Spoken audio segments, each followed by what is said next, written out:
और आज का टॉपिक तो बहुत ही इम्पोर्टेंट है। ये श्वास पर आधारित है और उसी से हम जीवित हैं, तो उसको समझने की आवश्यकता है। तो समनी जी ने जब ये कोर्स चालू किया था तो मुझसे पूछ रही थी कि ये श्लोक बाय श्लोक चलें या समरी वाइज चलें। तो मैंने उनसे निवेदन किया कि ये समरी बताएंगी तो अच्छा रहेगा, श्लोक तो भावार्थ और वो उसकी टीका तो हम बाद में पढ़ लेंगे। तो उन्होंने बहुत ही अनुकंपा की, वो सब मेहनत करके सो टेबल्स वगैरह बना के हमको ये ज्ञान हम तक पहुंचा रही हैं। आज हमारी संचालिका अशेषा पारीख यहाँ उपस्थित नहीं है, पर कई नए लोग हमसे जुड़े हैं। डॉक्टर सुरेंद्र सिंह भी और पोखरना साहब भी हैं आज, तो मुझे बड़ी खुशी है। तो मैं समनी जी से निवेदन करूंगा कि वो मंगलाचरण से शुरू करके हमको श्वास के बारे में पन्ना वना सूत्र में क्या लिखा है उसके बारे में बताएं। और जैसा वो हमको समझा रही थी अभी कि इसमें जो प्रॉब्लम्स निकल के आती हैं उनको साइंटिफिक बेसिस पे हम किस प्रकार समझ सकते हैं, उस पर कार्य करना आवश्यक है। तो हम अवश्य उसको ध्यान में रखते हुए कुछ प्रश्न फॉर्मुलेट करेंगे और हमें ऐसी आशा है कि आप में से कुछ लोग उसमें जुड़ेंगे। दूसरी बात जो समनी जी ने बताई कि ये मई और जून के महीने में हम ये लेक्चर स्थगित कर देंगे और फिर जुलाई से ये 37 चैप्टर्स या कुछ हैं, तो अभी तो हम 7 चैप्टर पे चल रहे हैं, तो काफ़ी ग्राउंड कवर करना है। तो हम इसके नोट्स बना रहे हैं, आशीषा बहन बना रही है। वो नोट्स भी हम अपने समझ के हिसाब से तैयार करके आपको कुछ समय में, उसमें समय लगेगा, आप में सर्कुलेट करेंगे और ताकि जो प्रॉब्लम्स उभर के आ रही हैं उनको हम सॉल्व कर सकें। तो इसके साथ ही मैं पूज्य समनी जी को निवेदन करूंगा कि वो मंगलाचरण के साथ अपना ट्यूटोरियल प्रारंभ करें। ओम ह्रीं नमो अरहन्ताणम्। ओम ह्रीं नमो सिद्धाणम्। ओम ह्रीं नमो आयर्याणम्। ओम ह्रीं नमो उवच्छायाणम्। ओम ह्रीं नमो लोये सव्वसाहूनम्। ऐसो पंचनमुक्कारो सव्वपावप्रणाशनो मंगलानंच सव्वेसिं परमं हवै मंगलम्। परम पूज्य गुरुदेव के चरणों में सभक्ति नमन। उपस्थित विद्वज्जन, प्रज्ञापना सूत्र जिसमें 36 चैप्टर्स हैं, हर चैप्टर का अपना एक टॉपिक है, एक पर्टिकुलर थीम है जिसके ऊपर काफी गहराई से और बहुत ही व्यवस्थित सिस्टमैटिक तरीके से और फुल डेटा के आधार पर उस पर्टिकुलर टॉपिक का डिस्कशन किया गया है। हमने 6 चैप्टर्स कवर कर लिए हैं 6 लेक्चर्स में। आज हम 7th चैप्टर पर डिस्कशन करने जा रहे हैं। इस चैप्टर का पर्टिकुलर टॉपिक जो है वो श्वास के ऊपर है, यानी श्वास की प्रक्रिया सभी जीवों में किस तरह की होती है और उनकी जो भी प्रक्रिया में कोई चेंजेस आते हैं तो उसका कारण भी क्या बनता है। तो इसके ऊपर काफी अच्छी गहराई से इस चैप्टर के अंदर चिंतन किया गया है। आज बहुत ही प्रैक्टिकल टॉपिक है और हो सकता है थोड़ा मेडिटेशन भी इस चैप्टर के एंड में हम कर सकेंगे, जिससे कि हम भी अपनी श्वास की प्रक्रिया को अच्छी तरह से समझ पाएं और उसको हम स्वयं किस तरह से रेगुलेट कर सकते हैं, अपना कंट्रोल उस पर किस तरह से बना सकते हैं, इसको थोड़ा सा सीखने का भी प्रयास करेंगे।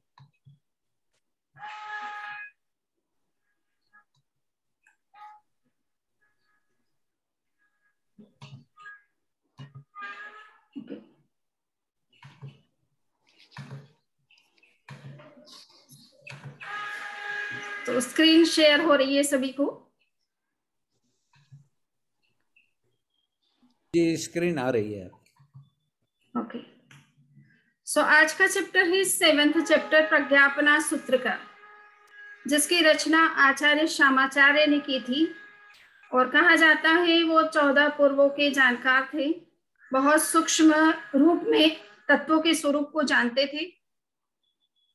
और उन्होंने लगभग 36 चैप्टर्स 36 चैप्टर्स में इस टेक्स्ट बुक को लिखा है, इस आगम को लिखा है, जिसे उपांग आगम कहा जाता है। ये मूल अंग आगम के अंतर्गत नहीं, ये उपांग साहित्य के अंतर्गत आता है, जो कि अंगों को सपोर्ट करता है।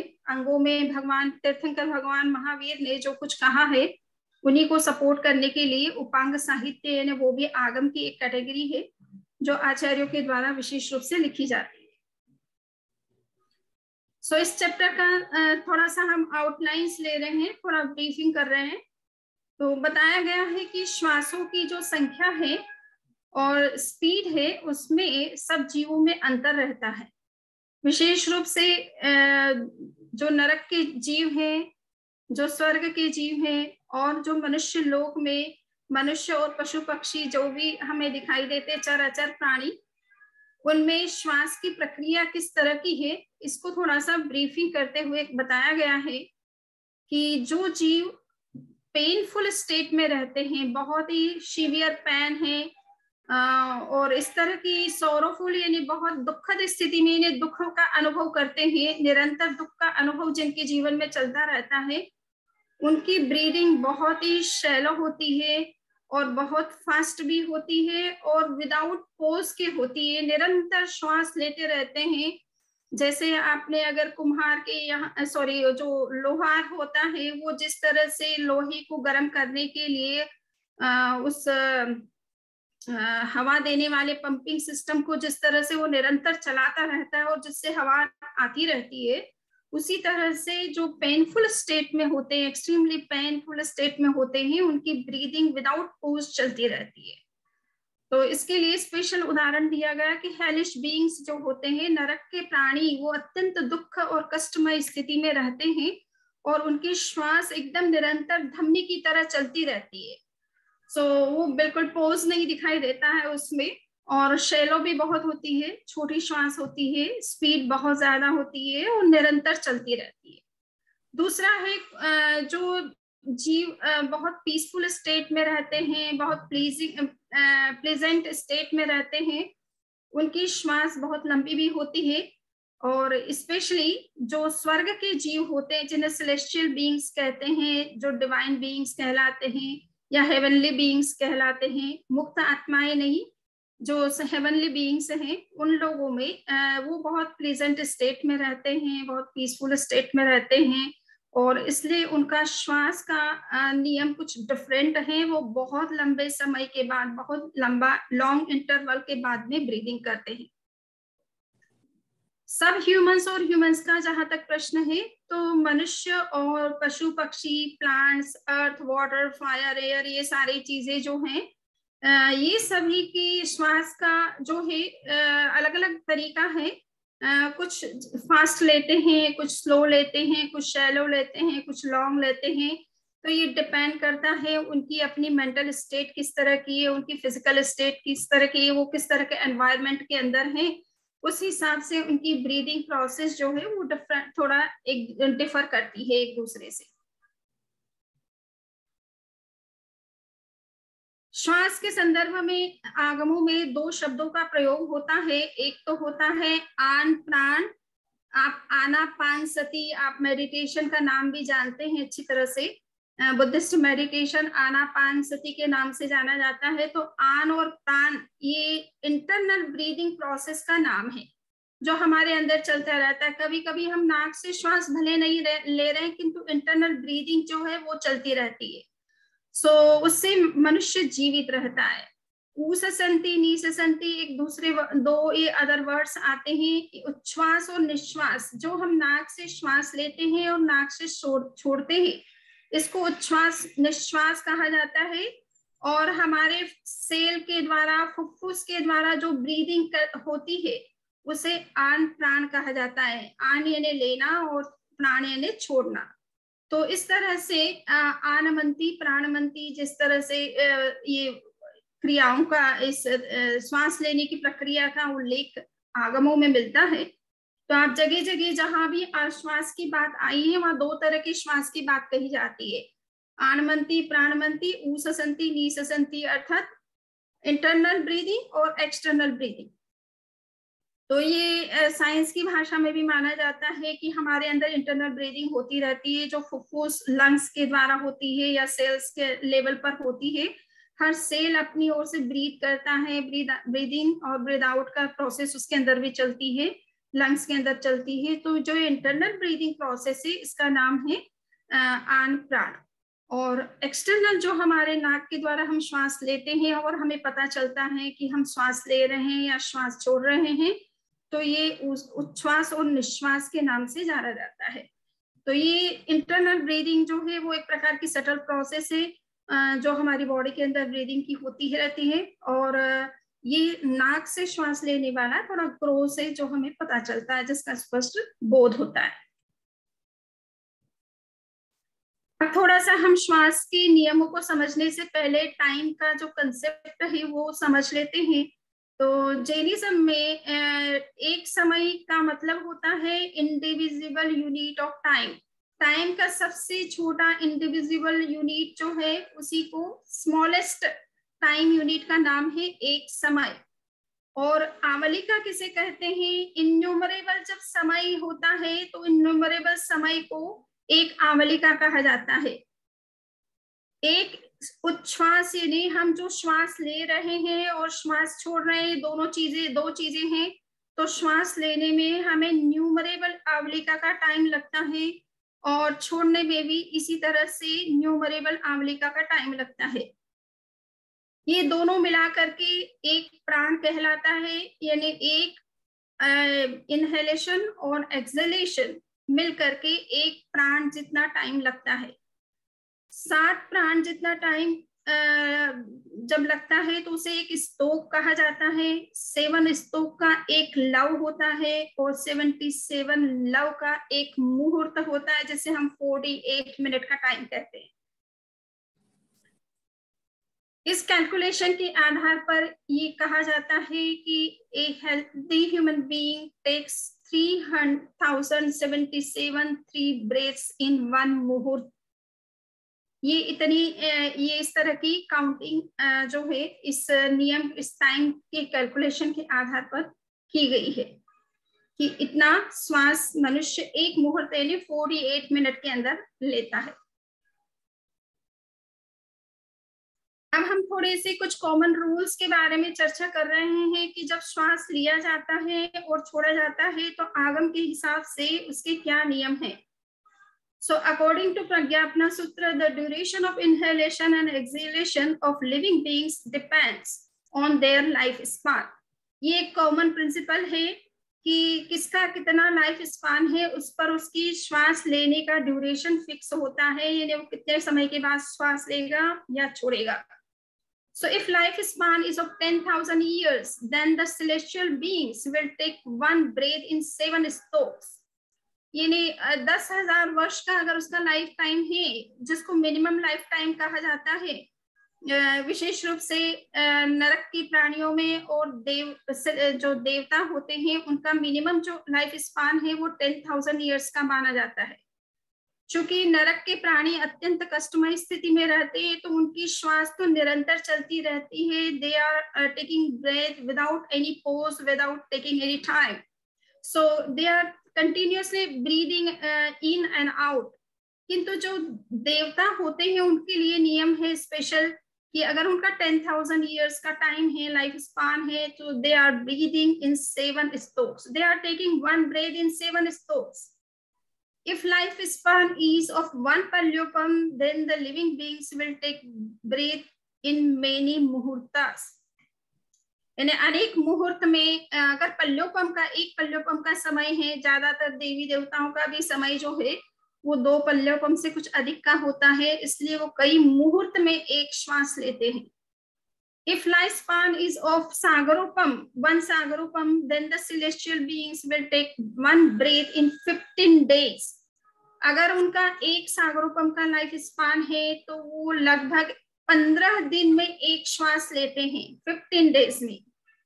According to this calculation, when a Bhavanpati goat takes 1 breath, which is minimum of 7 strokes, a healthy human being takes 49 breaths at the same time.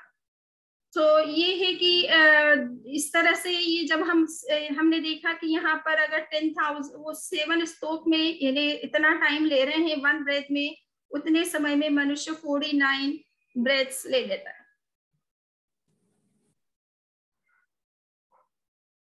Breathing inhalation celestial beings, तो हम थोड़ा सा वो आउटलाइन ब्रीफिंग करने के बाद में हम ये देख रहे हैं कि in healthy beings breathing process is without pause, very fast and shallow due to extreme painful and unrest state. नरक के प्राणियों में श्वास की प्रक्रिया निरंतर चलती रहती है, कोई उसमें पॉज नहीं आता है, बहुत फास्ट होती है, बहुत शैलो भी होती है, क्योंकि वो बहुत एक्सट्रीम पेनफुल स्टेट में रहते हैं.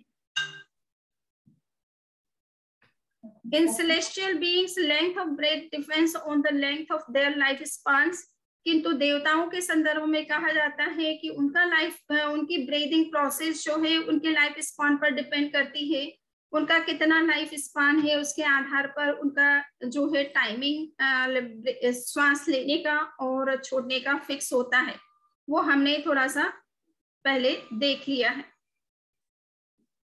ब्रीदिंग इन सब ह्यूमंस, जहां तक पशु के बारे में बात है, और जितने भी अर्थ, वाटर, फायर, एयर, ये सब जीव का सबसे बड़ा जो चिन्ह है, लक्षण है, वो ये है कि वो ब्रीदिंग करते हैं. अगर वो जीव है तो वो जरूर ब्रीथ करेगा. तो इसीलिए अर्थ, वाटर, फायर, एयर इन सबको लिविंग मानने का एक कारण ये है कि ये सभी ब्रीदिंग करते हैं.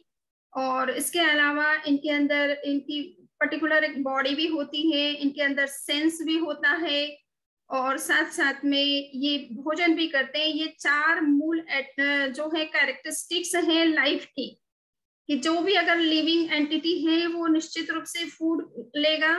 तो फूड टेकिंग जो उसमें एबिलिटी होती है, उसके अंदर बॉडी होती है, उसके अंदर कोई ना कोई सेंस होता है, यानी वो 1 सेंस्ड हो, 2 सेंस्ड हो, 3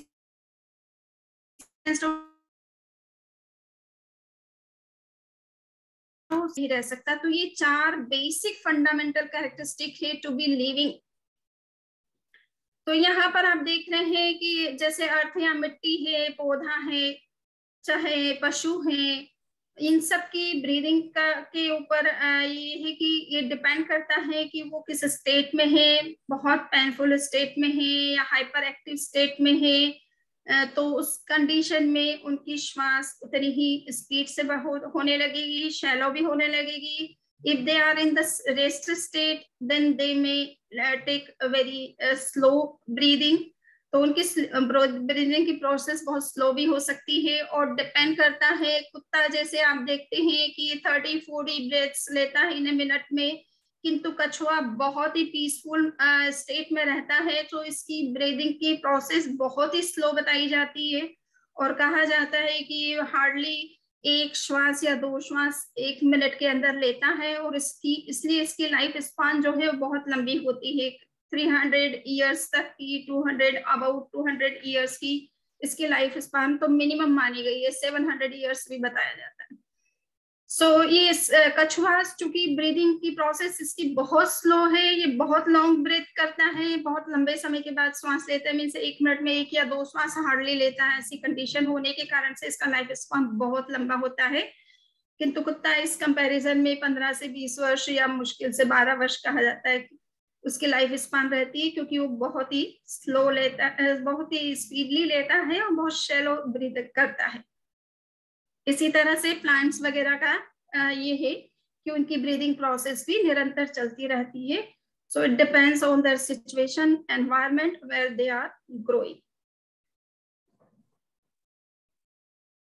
मनुष्य का जहां तक है कि मनुष्य में भी ब्रीदिंग का जो है वो नियम फिक्स नहीं किया जाता है, क्योंकि ये डिपेंड करता है कि वो कितने हेल्दी हैं या अनहेल्दी स्टेट में हैं, या प्लेजेंट स्टेट में है या पेनफुल स्टेट में है, पीसफुल या अनरेस्ट की स्टेट में है, या बहुत ही बैलेंस्ड है या ओवर हाइपर एक्टिव है।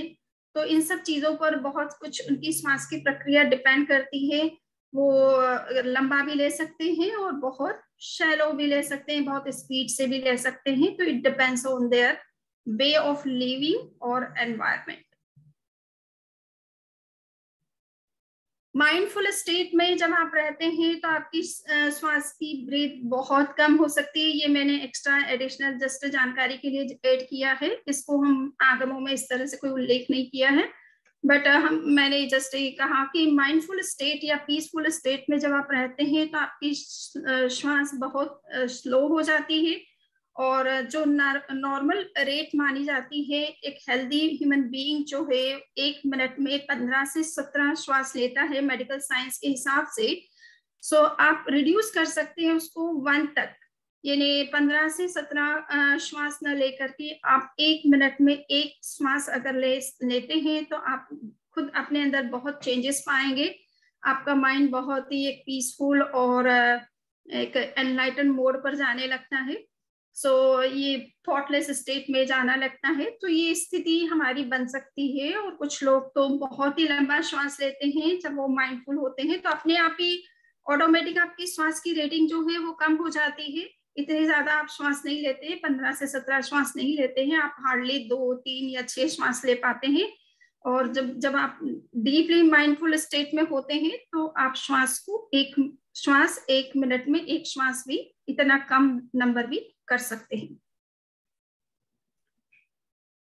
If you are a yogi, and then you can control and regulate breath according to his will. तो योगी जो होते हैं वो अपनी इच्छा से श्वास को रेगुलेट कर सकते हैं।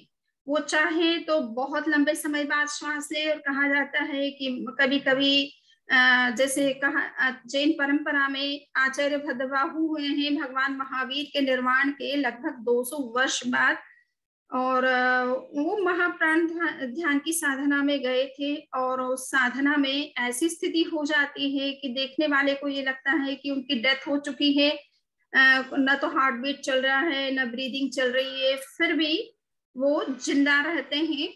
तो वो श्वास की प्रक्रिया को इस तरह से नियंत्रित कर लेते हैं कि अंदर में इंटरनली ब्रीदिंग प्रोसेस चलती रहती है, किंतु एक्सटर्नली देखने से कुछ भी पता नहीं चलता है कि वो ब्रीथ कर रहे हैं या नहीं कर रहे हैं।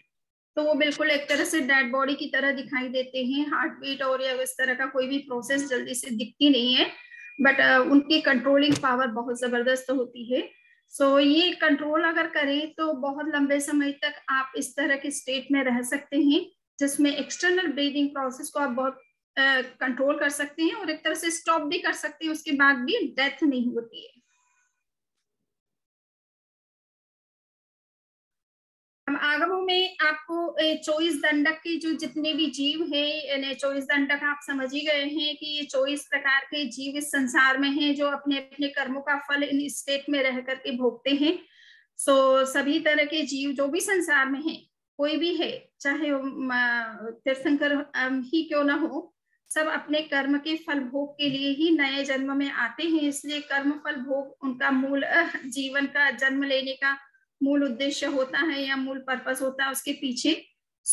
कर्मों का फल सभी जीवों को मिलता रहता है, अपने अपने कर्म के अनुसार जीव की गति होती है।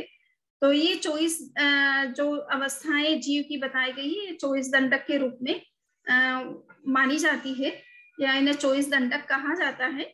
तो हम ये देख रहे हैं कि 24 दंडक में सबसे पहले नरक के प्राणियों का उल्लेख किया जाता है, और नरक के प्राणी यद्यपि 7 प्रकार के नरक है, इसलिए 7 प्रकार के जीव हैं, किंतु सभी को एक एक कैटेगरी में डाल करके यहाँ उसके बारे में बताया गया है कि वो जब श्वास लेते हैं तो वो सतत और निरंतर लेते हैं, यानी कंटिन्यूअस उनकी ब्रीदिंग चलती है। They don't stop, they don't take any pause in taking breathing. तो उस तरह का उनमें कोई पॉज नहीं होता, वो निरंतर श्वास लेते रहते हैं। उनका उत्कृष्ट काल भी सतत निरंतर, यानी उसमें कोई भी काल का कोई गैप नहीं होता है, टाइम का कोई गैप नहीं होता है। They are continuously breathing and breathing and breathing.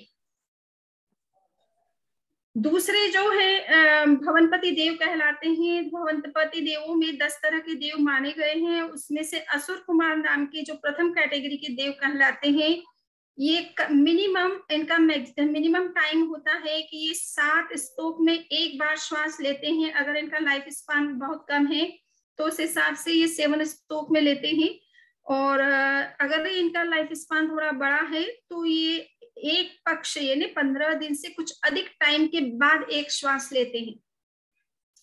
उनके बाद में 9 और जो है भवनपति देव माने जाते हैं, जिनको नव निकाय के देव कहा गया है।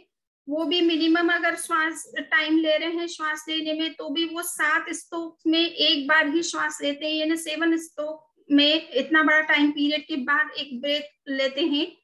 और अगर उनका लाइफ स्पान कुछ अधिक है तो वो 2 पल्योपम से कुछ अधिक का टाइम है तो वो अनेक मुहूर्त के बाद अपना श्वास लेते हैं। औदारिक जीव जितने भी हैं, औदारिक का मतलब है कि जितने मनुष्य हैं या पशु पक्षी हैं या पृथ्वी पानी अग्नि वायु वनस्पति हैं, ये सारे जो जीव हैं ये औदारिक जीव कहलाते हैं। ये 10 तरह के जीव हैं। इनकी श्वास लेने की प्रक्रिया अलग अलग प्रकार की है, डिपेंड करता है कि उनका लाइफ किस तरह का है, वो किस स्टेट में है और किस एनवायरनमेंट के अंदर है। तो इसके आधार पर उनकी श्वास लेने की प्रक्रिया फास्ट भी हो सकती है, स्लो भी हो सकती है, लॉन्ग भी हो सकती है, शैलो भी हो सकती है। So it depends on their situation.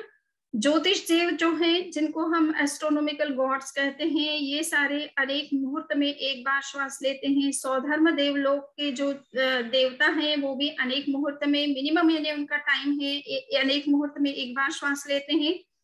Ishan देवलोक है, सनत कुमार, महेंद्र, ब्रह्मलोक, लांतक, महाशुक्र, सहस्रार, आनत, प्राणत, ये सब देवों की भी अलग अलग टाइमिंग है, क्योंकि इनका लाइफ स्पान डिफर करता है एक दूसरे से। तो जितना इनका लाइफ स्पान है तो समझ लो सनत कुमार देवलोक के जो देव हैं ये 2 पक्ष में एक बार श्वास लेते हैं, अर्थात 1 महीने में एक बार श्वास लेते हैं। इसका मतलब है कि इनका लाइफ स्पान मिनिमम 2 सागरोपम का होना चाहिए। 1 सागरोपम पर 1 पक्ष में श्वास लिया जाता है। अगर 2 सागरोपम का लाइफ स्पान है तो 2 पक्ष में श्वास लिया जाता है। महेंद्र देवलोक के जो है 2 सागरोपम से कुछ अधिक है अगर उनका मिनिमम लाइफ स्पान, तो वो कुछ अधिक 2 पक्ष के बाद में लेते हैं। ब्रह्मलोक वाले 7 पक्ष में एक बार श्वास लेते हैं। लांतक देवलोक के जो देवता होते हैं वो 10 पक्ष में एक बार लेते हैं। महाशुक्र वाले 14 पक्ष में लेते हैं। सहस्रार वाले 17 पक्ष में लेते हैं। आनत देवलोक वाले 18 में और प्राणत देवलोक वाले 19 पक्ष में एक ही बार श्वास लेते हैं।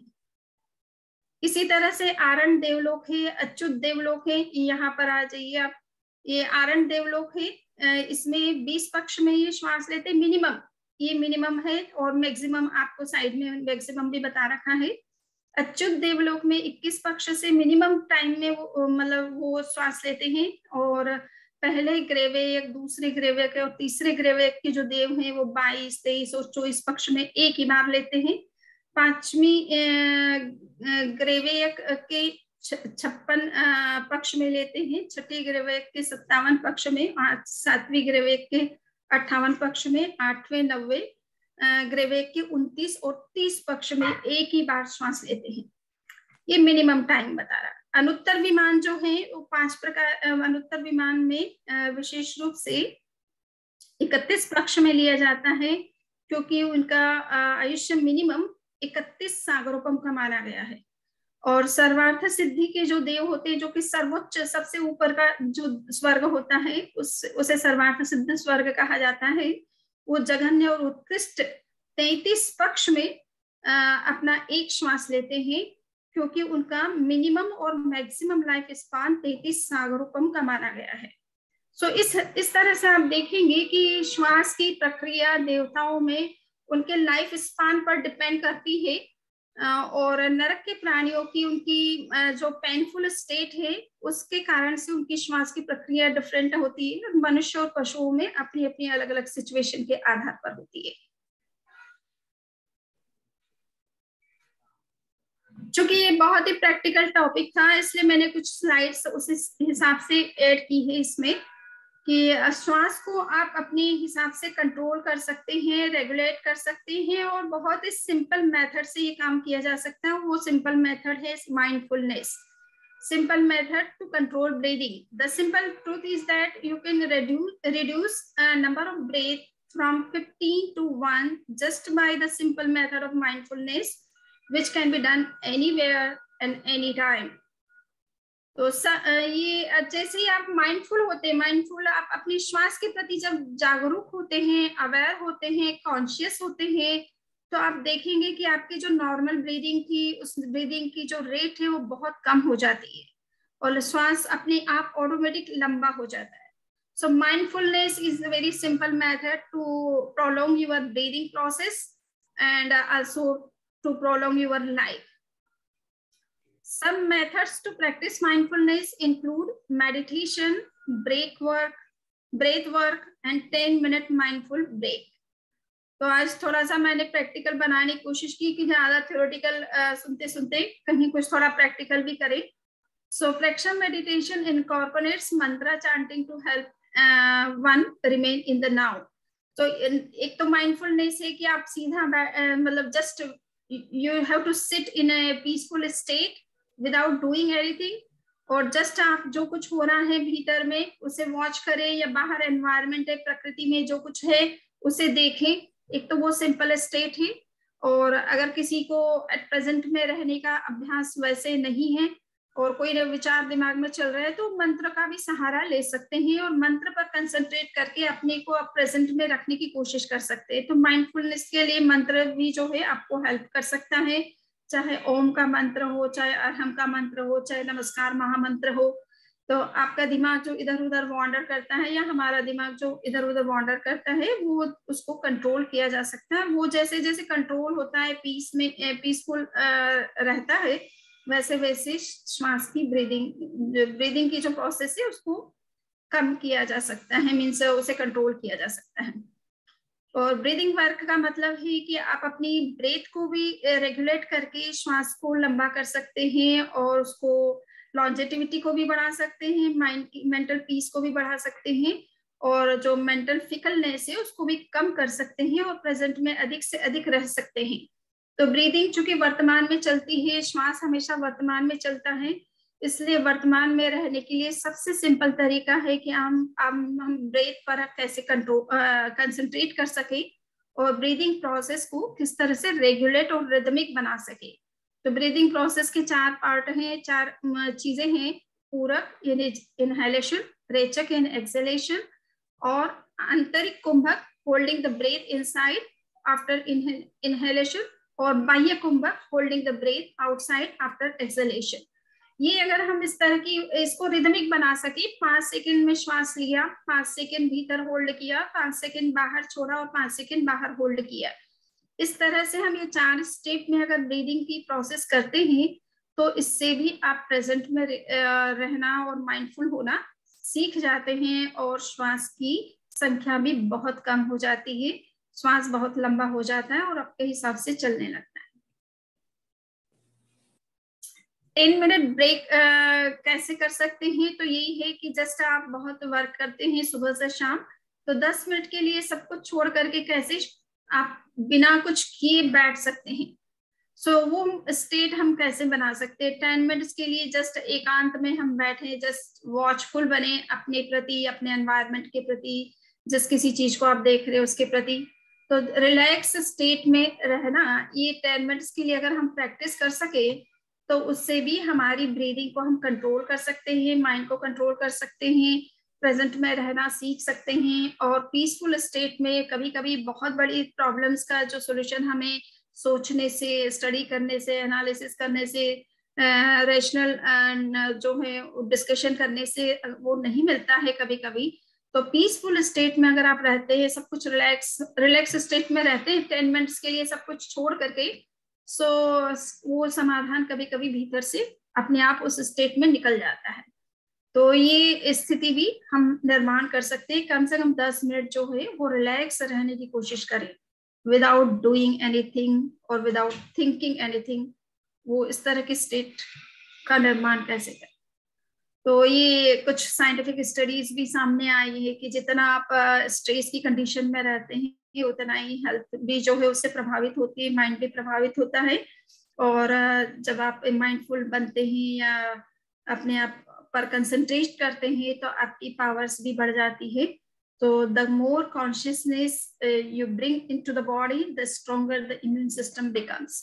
तो जितना आप अपने ऊपर फोकस करते हैं आपकी इम्यून सिस्टम भी स्ट्रांग बनती है, आपका माइंड भी जो है पीसफुल रहता है और आपके एनर्जी लेवल भी बूस्ट होता है। और डिजीज पर भी, कुछ क्रोनिक जो डिजीज है उस पर भी कंट्रोल करने में, उसको भी ठीक करने में हेल्प मिलती है। तो ये कुछ चीजें मैंने प्रैक्टिकली भी बताई है। So thanks for your patience and kind attention. आप कुछ प्रश्न हो तो आप प्रश्न कर सकते हैं, और थोड़ा मेडिटेशन करना चाहें तो आज मैंने कहा मेडिटेशन भी करवा सकते हैं।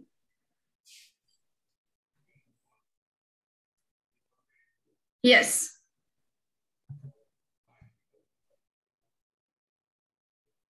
आप अनम्यूट करिए सर, अनम्यूट यस, करिए अपने आप को, अनम्यूट प्लीज पोखरना साहब। एक तो ये जो आपने स्टोकास की जो बात कही है, स्टोकास क्या होता है मतलब? ओके, मैंने टाइम का बताया कि आप श्वास लेते हैं और छोड़ते हैं, ठीक है हाँ ना। हाँ इसको, इसमें एक आवलिका का टाइम जैसे लगता है 1 मिनट। हाँ। ये आपको दिख रही है स्लाइड?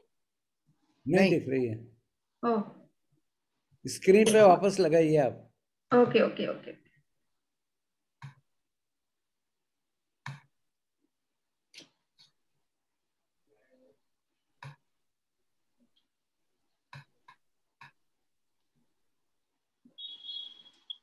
अभी दिख रही है। हाँ, ये देखिए स्तोक किसे कहते हैं, ये टाइम अच्छा यूनिट अच्छा, इसमें आता है। हाँ हाँ हाँ हाँ हाँ, है ना। ठीक है ठीक है ठीक है। हाँ, ओके एक ओके, एक ठीक। बार श्वास और लेते हैं और छोड़ते हैं, उसे एक प्राण कहा जाता है। जितना समय आपको एक श्वास लेने और छोड़ने में लगा उसको एक प्राण कहा जाता है, एक टाइम यूनिट का नाम है। और इसका कोई 7 प्राण, स्पेसिफिक रीजन है? इसका कोई स्पेसिफिक रीजन है कि साथ कोई ये मतलब स्टोका क्यों कहा, मतलब कोई ओके, स्पेसिफिक रीजन है उसका? अब इसका रीजन तो मैं थोड़ा सा स्टडी करने के बाद बता सकूंगी, अभी मुझे दिमाग में कुछ नहीं है और ना मैं ना मेरी इस तरह की अभी तक कोई स्टडी है इस विषय में। बट हाँ। ये कहा गया है कि 7 प्राण का एक स्तोक है और 7 स्तोक का एक लव है। अच्छा अच्छा, ठीक है ना। तो बहुत ये इंटरेस्टिंग टाइम है। यूनिट्स हैं, ये टाइम यूनिट्स के नाम है। अच्छा, दूसरा प्रश्न ज्यादा इम्पोर्टेंट है। वो ये है कि ये आपने कहा ना कि जो मतलब जिनकी एज ज्यादा होती है, जिन जीवों की एज ज्यादा होती है, यस, उनका ब्रीदिंग का स्पान भी ज्यादा होता है मतलब। बिल्कुल और बिल्कुल। जिनकी एज कम होती है उनका ब्रीदिंग का स्पान भी कम होता है मतलब। यस, तो इसमें कॉज इफेक्ट रिलेशन की बात करें, अगर कॉज इफेक्ट रिलेशन, हाँ तो कॉज ये है कि ब्रीदिंग का स्पान मतलब कॉज है, हाँ। और एज है वो उसका इफेक्ट है मतलब। यस, आप या वैसा भी, इसका उल्टा, या हाँ इसका उल्टा। वैसा कह भी सकते हैं। और एक जगह जो बात पढ़ने में आई कि ये है कि जब तक आपका आयुष्य प्राण के ऊपर, वैसे लाइफ का जो ड्यूरेशन है, कितना लाइफ रहेगा, कितना लंबा रहेगा, कितना नहीं रहेगा, वो आपका लाइफ स्पान डिटरमिनिंग कर्मों के ऊपर बहुत ज्यादा मेन तो उस पर डिपेंड करता है। और वो हाँ लाइफ स्पान डिटरमिनिंग कर्म अगर है तो किसी का श्वास एक बार के लिए बंद भी हो गया तो उसका मृत्यु नहीं होगी, वो प्राण अच्छा। शक्ति उसके अंदर है। लाइफ हाँ हाँ। स्पान डिटरमिनिंग जो लाइफ स्पान एम्पावरिंग जो पावर है कर्म की, वो आपके अंदर है, तो श्वास बंद होने के बाद भी डेथ नहीं होगी। नहीं तो कोई पोखरना मान लो साहब, कोई। पोखरना साहब एक मिनट। हाँ। पोखरना हाँ, साहब ऐसा है कि आप ब्रीदिंग स्लो करके अपनी एज नहीं बढ़ा सकते, ऐसा मेरा ख्याल है। नहीं नहीं, एक मिनट एक मिनट एक मिनट, जो मैं यही अगर जो आपके जो फिक्स्ड है लाइफ स्पैन, हाँ। उसको आप ब्रीदिंग से बढ़ा घटा नहीं सकते।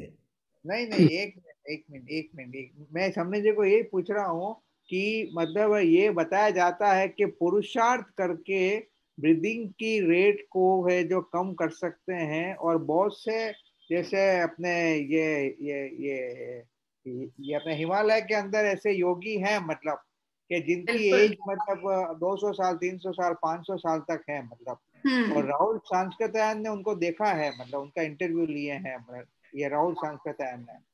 देखिए, तो अपन ने वो देवरहा ऋषि की बात की थी, वो 500 साल तो उनकी मिनिमम आयु मानी जाती है। 500 तो हाँ, मिनिमम मानी जाती है, वो 1000-2100 वर्ष की भी मानी जाती है कुछ लोगों के हिसाब से। नहीं तो सो ये बहुत फंडामेंटल क्वेश्चन है, बहुत फंडामेंटल क्वेश्चन है कि अगर मान लो है जो पुरुषार्थ करके कोई अगर है जो अपनी एज को क्या एज बढ़ेगी, ये इसको ब्रीदिंग को मतलब स्पान बढ़ाने से हाँ, बढ़ेगी, वास्तव में नहीं तो बढ़ेगी। मूल बात ये कही जाती है कि आपका लाइफ स्पान जो है ना, वो ब्रीदिंग के साथ कनेक्टेड है। सो आप कितना स्लो ब्रेथ ले रहे हो, तो लाइफ स्पान धीरे धीरे कंज्यूम हो रहा है, धीरे धीरे कंज्यूम हो रहा है। और अगर आप स्पीडली ले रहे हो, तो वो लाइफ स्पान आपका स्पीड से कंज्यूम हो रहा है। तो वो एक्चुअल में तो आपका जितना लाइफ स्पान है वो है, परंतु आपकी वो ब्रीदिंग के साथ उसका कनेक्शन बहुत अधिक कनेक्शन है। तो वो ब्रीदिंग प्रोसेस को स्लो करने से वो उसका कंजम्पशन स्लो हो गया है लाइफ स्पान। नहीं, पर आयुष कर्म से अगर मान लो है जो अपनी एज फिक्स होती है, अगर आयुष कर्म से फिक्स होती है और वो 100 हाँ, साल है मान लो किसी की, तो 100 साल हाँ, में कोई मान लो 1 करोड़ ब्रीदिंग करे या कोई दूसरा 2 करोड़ ब्रीदिंग करे मान लो, तो वो यस, फिर वो वर्क कैसे करेगा? मतलब जब आयुष कर्म से फिक्स हो गई कि 100 साल ही जीना है, तो वो हाँ, ब्रीदिंग हाँ, अगर 1 करोड़ करे या 5 करोड़ करे, 2 करोड़ करे, कितने भी करोड़ करे, मतलब तो कोई यस, फर्क नहीं पड़ना चाहिए, मतलब इन मैं सही। प्रिंसिपल। कुछ कहूँ, समणी हाँ जी, मैं कुछ बताइए, कहूँ। हाँ हाँ हाँ। बताइए।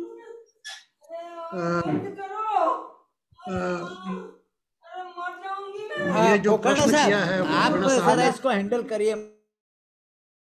हाँ, अब आप कचहरा साहब अपना जो है अनम्यूट कर लीजिए। हाँ पोखरना साहब, मैं आपसे कह रहा हूँ आप ये सेशन बाकी का हैंडल करिए, मेरे थोड़ा प्रॉब्लम है इधर, तो आई हैव टू लीव। हाँ, मैं ये कह रहा था समणी जी हाँ, कि जो पोखरना साहब का जो प्रश्न है, हाँ, तो उसका ये है कि जो आयुष कर्म की बात कही जाती है, तो उससे कार्मिक एज डिटरमिन होती है। और यस, एक दो एक तरह की एज होती है, तो कार्मिक एज, एक क्रोनोलॉजिकल एज। कार्मिक एज फिक्स्ड है, क्रोनोलॉजिकल एज फिक्स्ड नहीं है। क्रोनोलॉजिकल एज घटाई बढ़ाई जा सकती है कई कारणों से। उसका एक सिंपल एग्जाम्पल उस तरह से लें कि आपके पास में 1000 रुपए का मान लीजिए सीड मनी है या पॉकेट मनी है, वो फिक्स्ड है। उसको आप कैसे खर्च करेंगे, एक दिन में भी खर्च कर सकते हैं, कोई आदमी कॉशियसली करे तो 10 दिन भी चलेगा, और कुछ आदमी 1 वर्ष भी चला लेंगे। तो ये एक समझने के लिए है। वो जो क्रोनोलॉजिकल एक्स फिक्स नहीं है, ये थोड़ा सा गलत फहमी हो जाती है। 100 वर्ष की उम्र है तो ये गलत फहमी है। अगर आप सावधानी से चलते हैं, जैसा आप बता रहे हैं, और अपने श्वास को कंट्रोल कर लेते हैं, तो आपके जो आयुष कर्मा की रेट जो खर्च हो रही है वो कम हो जाएगी, और आपकी आयु क्रोनोलॉजिकल बढ़ जाएगी। आयुष कर्मा तो उतना ही है, आयुष कर्मा कम ज्यादा नहीं हो सकते, लेकिन उसके हिसाब से आयु कम ज्यादा हो सकती है। तो 200 वर्ष भी हो सकती है, 300 वर्ष भी हो सकती है। ऐसा तो कई उदाहरण हैं। पंडित श्री राम शर्मा आचार्य के गुरु थे, तो वो 1000 वर्ष की आयु उनको मानी जाती है। अभी तो मतलब वो, हाँ, बसंत विजय जी आचार्य वो बताते कि एट प्रेजेंट में ही है वो, और वो उनके गुरु जो थे देवरहा ऋषि, तो वैसे अभी कुछ ही समय पहले ही उनकी डेथ हुई है। तो मिनिमम तो उनका 500 तो माना ही जाता है, और 147 भी जो है एज के उनके गुरु थे बसंत विजय जी के। समझ लीजिए ऐसा है कि ऐसे जो पुरुष महापुरुष हुए हैं, जो हिमालय की बात कर रहे हैं पोखरना साहब, तो वो लोग हमेशा औदारिक शरीर में नहीं रहते हैं, वो सूक्ष्म शरीर में रहते हैं कई समय तक। और औदारिक शरीर जब चाहे तब धारण कर सकते हैं, उनका ये उनके पास में शक्ति होती है। तो कई सारे टाइम वो सूक्ष्म शरीर में बिताते हैं और कई सारा टाइम इस स्थूल शरीर में बिताते हैं। इस तरह की प्रक्रिया होती है, लेकिन उसके बारे में ज्यादा डिस्कशन की आवश्यकता नहीं है। मतलब हम समझ गए क्रोनोलॉजिकल एज और जो कार्मिक एज है उसमें अंतर करना जरूरी है। लेकिन समझिए आपने एक जो स्लाइड आपने अभी दिखा रखी है, अभी जो स्क्रीन पे आ रही है, और उसमें ये आया है कि 3773 ब्रीथ्स इन वन मुहूर्त। यस, तो ये कुछ इसमें देखने के वापस इसको चेक करने की जरूरत है। एक मुहूर्त मतलब 48 मिनट्स। यस, और एक मिनट में 17 श्वास आपने बताया, तो 17 into 48 ये फिगर नहीं आता 3773। 48 into 17 अगर आप करेंगे तो ये फिगर नहीं आएगा।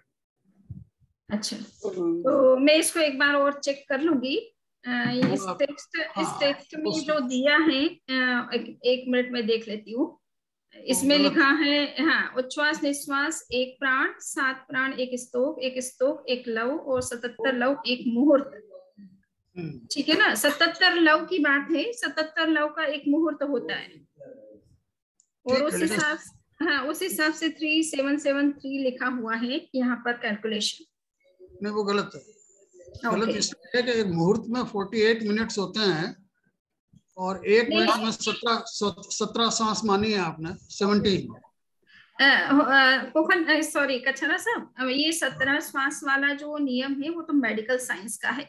हमें यहाँ के हिसाब से देखना है कि ये अपना टाइम ड्यूरेशन, ये टाइम यूनिट्स ये है कि आप एक श्वास लेते हैं और छोड़ते हैं, उसमें 1 प्राण जितना टाइम लगा, और 7 प्राण यानी 7 श्वास लिया, उसमें वो 1 स्तोक के बराबर हुआ, और 7 स्तोक 1 लव के बराबर हुआ, और 77 लव का जो टाइम है उसको 1 मुहूर्त का समय समझना है अपने हिसाब से। अभी जो 48 मिनट की बात हो रही है वो थोड़ा सा हमें इस टाइम फ्रेमवर्क में अपने मुहूर्त को डिफाइन करना है। तो फिर प्राण और श्वास में अंतर करना पड़ेगा आपको। श्वास का मतलब है कि लेना और छोड़ना, दोनों श्वास लेना छोड़ना होता है ना। हाँ, लेकिन वो तो फिर आप म्यूट कर लीजिए, अनम्यूट कर लीजिए अपने आप को। ये पीछे बैकग्राउंड से आवाज आ रही तो मैंने इसलिए बार बार म्यूट कर देती हूँ। ओके, सो हाँ, तो यहाँ पर देखिए प्राण का मतलब है कि आपने श्वास लिया और छोड़ा, ये 1 प्राण कहलाया। टाइम यूनिट का नाम है 1 प्राण। समझ जी, कुछ मिसमैच है, आप इसको देखिएगा। ओके, मैं और अच्छे से देख लूंगी। अभी मेरे सामने वैसे टेक्स्ट है ऑलरेडी, मैं इसी को देख करके बता रही हूँ। मेरा दूसरा प्रश्न, मेरा ये इस बात को यहीं छोड़ देते हैं। मेरा एक प्रश्न ये है कि देव और नारकी श्वास लेते हैं, ऐसा कहा गया है। यस, और उनका शरीर वैक्रिक शरीर होता है। बिल्कुल। तो वो किस प्रकार की श्वास लेते हैं? वैक्रिक शरीर है भले, किंतु श्वासोच्छ्वास पर्याप्ति तो हर जीव के लिए जरूरी है। तो किस प्रकार का श्वास लेते हैं? मेरे कहने वाला, जैसे ऑक्सीजन तो ले नहीं सकते हम लोग, ऑक्सीजन ले, हम एयर ब्रीथ करते हैं। यस, तो वो तो एयर ब्रीथ कर नहीं सकते, वैक्रिक शरीर है उनका, उदारिक शरीर नहीं है। तो किस प्रकार का श्वास लेते हैं? अभी थोड़ा सा टीकाओं को देखने से कहीं कुछ इस तरह का मिल जाता है तो मैं बता सकती हूँ, परंतु जैसे अपना तात्विक दृष्टि से जो बात कही जाती है कि श्वास भी जो है, श्वासोच्छ्वास के अलग से पुद्गल है, उन पुद्गलों को श्वास के रूप में ग्रहण किया जाता है। हम उसे ऑक्सीजन की भाषा में समझ रहे हैं, परंतु श्वासोच्छ्वास वर्गना के पुद्गल है ना अपने आप में। तो श्वासोच्छ्वास के जो पुद्गल हैं वो तो वो ये एयर के रूप में नहीं होंगे, किसी और रूप में होंगे। अब रूप तो उसका मतलब एयर का फॉर्म ही होगा, कुछ न कुछ तो एयर का ही फॉर्म होगा। बट एयर को नहीं, एयर जो है ये अष्टस्पर्शी पुद्गल है। यस, और जो वैक्रिक शरीर है वो चतुष्पर्शी पुद्गल है। वैक्रिक शरीर नहीं, वैक्रिक शरीर चतुष्पर्शी नहीं है, वैक्रिक शरीर तो अष्टस्पर्शी है। आहार वो कहते हैं कि आहार वर्गणा से बना, आहार वर्गणा चतुष्पर्शी है। नहीं नहीं नहीं, देखिए चतुष्पर्शी तीन ही तरह के पुद्गल हैं। एक तो कर्म शरीर से जुड़े हुए जो पुद्गल जिन्हें कर्म वर्गणा के पुद्गल कहते हैं, एक मनोवर्गणा पुद्गल, मन के जो पुद्गल होते हैं वो केवल चतुष्पर्शी है, और एक भाषा वर्गणा के जो पुद्गल हैं वो चतुष्पर्शी है, बाकी सब अष्टस्पर्शी है। वैक्रिक शरीर के बारे में भी है, आहारक शरीर, वैक्रिक शरीर, ये भी चतुष्पर्शी है। नहीं नहीं नहीं, ये चतुष्पर्शी नहीं है, ये अष्टस्पर्शी है। देवताओं का शरीर होता है ना, कि विजिबल होता है ना, हमको, हमें विजिबल होता है, हम देख सकते हैं ना उसको। देवताओं का शरीर हम देख सकते हैं? हाँ देख सकते हैं, देवता तो आते हैं ना, उपस्थित होते हैं। नहीं, वो तो शरीर धारण करते हैं, जब यहाँ आते हैं तो वो स्थूल शरीर धारण करते हैं, आते तो सूक्ष्म शरीर नहीं, वो उसको उत्तर वैक्री शरीर कहा जाता है। हमें जो रूप उनका समझ में आ सकता है तो वो उत्तर वैक्री रूप धारण करते हैं, मूल रूप में नहीं आकर के उत्तर वैक्री रूप होता है उनका। बट वो कोई स्थूल औदारिक शरीर नहीं होता है, होता तो वैक्री शरीर ही होता है जी। तो वैक्री शरीर विजिबल होता है और वो अष्टस्पर्शी होता है। आहारक शरीर भी अष्टस्पर्शी होता है, चतुष्पर्शी नहीं होता है। हाँ, लेकिन उसमें श्वास किस तरह का है ये जरा ये समझने की अब बात इतना है। ही है कि श्वासोच्छ्वास वर्गणा के पुद्गल माने गए हैं, सो पुद्गलों को किस रूप में ग्रहण करते हैं, और वो उसको अपन जो यहाँ तो अपन ऑक्सीजन की भाषा में उसको समझते हैं, बट वहां किस रूप में है स्वर्ग में, वो तो थोड़ा सा शास्त्रों में इस तरह का जल्दी से स्पष्ट उल्लेख कहीं देखने को नहीं मिलता है, पर कहीं मिलेगा तो मैं ऐड कर सकती हूँ। ठीक है, एक प्रश्न और है। यस। समय की जो गणना है, हाँ, जैसे हमारे यहाँ पृथ्वी पे जो समय की गणना होती है, यस, मिनट्स में, घंटे, आवर्स में, और उस तरह से वर्ष में, और ये जो है, और जो स्वर्ग और नरक में जो गणना होती है, क्या उसमें अंतर होना चाहिए? जैसे हम मानते हैं कि देवता की आयु 10,000 वर्ष मिनिमम, और उससे अधिक होती है। तो ये 10,000 वर्ष पृथ्वी के या 10,000 वर्ष स्वर्ग के समय के? मेरे को भी ये प्रश्न तो मेरे दिमाग में भी है, क्योंकि पौराणिक जो कथाएं सुनते हैं, अगर आपने सुना होगा तो ये श्री कृष्ण के जीवन से संबंधित स्टोरी में ही आता है कि एक राजा उनके समय के जो है स्वर्ग जाते हैं देवताओं का, और देव और दानवों का संघर्ष चल रहा था, तो देवताओं ने उनको आमंत्रित किया था और वो वहां जाते हैं और एक वर्ष वहां स्वर्ग में उनके साथ युद्ध वगैरह करते हैं और विजय, देवताओं को विजय दिलाते हैं। फिर 1 ईयर के बाद में वो जब वापस अब धरती पर आने के लिए वो कहते हैं देवताओं से कि मुझे अब अपने राज्य में वापस लौटना है या धरती वापस लौट पर जाना है वापस, तो वो कहते हैं कि राजन अब तो हजारों वर्ष बीत गए हैं, आप जाएंगे तो भी आपको कुछ नहीं मिलेगा, सब कुछ अब रुइन हो चुका है, न तो आपका कोई वहां राज्य है, न कोई मंत्री है, न संतरी है, न फैमिली के कोई मेंबर है, पूरा शहर ही एक तरह से रुइन हो चुका है, आपको अपना राज्य का कोई स्वरूप भी नहीं दिखेगा। तो ऐसा लगता है कि वहां पर स्पीड क्या है टाइम की ये देखना है, और हम वो अपने हिसाब से 1 ईयर समझ रहे हैं जबकि हजारों वर्ष धरती पर बीत चुके होते हैं। स्वर्ग का 1 ईयर जो है धरती पर हजारों वर्ष का टाइम हो जाता है। एग्जैक्टली यही बात है। तो मतलब समय की जो गणना है वो अलग अलग है स्वर्ग में, नरक में और पृथ्वी में। मतलब जो भी कैलकुलेशन किया जाना है, थोड़ा लगता है कि या तो धरती के हिसाब से किया गया है, नहीं तो इतना बड़ा पीरियड कब तो 33 सागरोपम बीतेगा वगैरह वगैरह, थोड़ा तो थोड़ा सा पता नहीं, जो भी है शास्त्र में अभी जो समय मिलता है या जिस तरह का कैलकुलेशन बताया जाता है, अब मान लीजिए कि भगवान ऋषभ का पहले तीर्थंकर के रूप में आगामी 24 में सबसे पहले उनका जन्म भी हो रहा है, तो लगभग 84,000 वर्ष का टाइम उनका अभी बीच में है। तो इस तरह का टाइमिंग जो है वो सामने धरती के हिसाब से तो वो फिट हो रहा है, पर स्वर्ग की क्या स्थिति है वो देखना है। भगवान ऋषभ के देव के बारे में तो मेरा कुछ अलग विचार है। जो उनकी जो आयु बताई गई है या समय बताया गया है, उस समय भी शायद उस काल में भी वर्ष की कल्पना नहीं थी, मेरा ऐसा अंदाज है। ये वर्ष की गणना जो है बहुत बाद में आई है, उस समय पूर्व कहा जाता था। आपको ध्यान हो, पूर्व कहते थे। हाँ, नहीं तो भगवान ऋषभ का 84 लाख पूर्व का आयुष्य माना जाता है ना, 84 लाख पूर्व का। जी जी जी। और तो उनकी माता का 1 करोड़ पूर्व का माना जाता है। और भगवती सूत्र में ये टाइम यूनिट्स दे रखे हैं, एक समय से लेकर के शिष्य प्रहेलिका तक के टाइम यूनिट्स दे रखे हैं भगवती सूत्र में। हाँ नहीं, मैं समझ रहा हूँ बात उसकी, लेकिन जो पूर्व है वो वर्ष नहीं है, मेरे कहना मतलब ये है। पूर्व जो यूनिट है वो कुछ अलग है। अब जो टाइम, हाँ जो टाइम वर्ष नहीं है, नहीं वो वर्ष नहीं है। हाँ नहीं, मेरी बात है कि पूर्व भी एक बड़ा टाइम यूनिट है जो कि वर्ष से बहुत बड़ा है, वर्षों से बड़ा है। 84,000 वर्ष का एक पूर्वांग माना जाता है और 84,000 पूर्वांग का एक पूर्व माना जाता है। तो ये टाइम स्पान तो बहुत बड़ा है। पूर्व अपने आप में बड़ा यूनिट टाइम है इन कंपैरिजन टू वर्ष। मुझे तो उल्टा नजर आ रहा है। हाँ नहीं आप जो समझ रहे, पहर तो नहीं है पूर्व, मतलब पहर तो नहीं है कहीं। नहीं वो नहीं है। पूर्व का मतलब प्रहर नहीं है। पूर्व का जो अभी तक का कैलकुलेशन है, और टाटिया साहब ने भी अपनी बुक में रेफरेंस दिया है, मतलब उसको सारे टाइम यूनिट्स को डिस्कस किया है। तो पूर्व जो है वो 84,000 पूर्वांग इज इक्वल टू 1 पूर्व, एंड 1 पूर्वांग इज इक्वल टू 84,000 ईयर्स।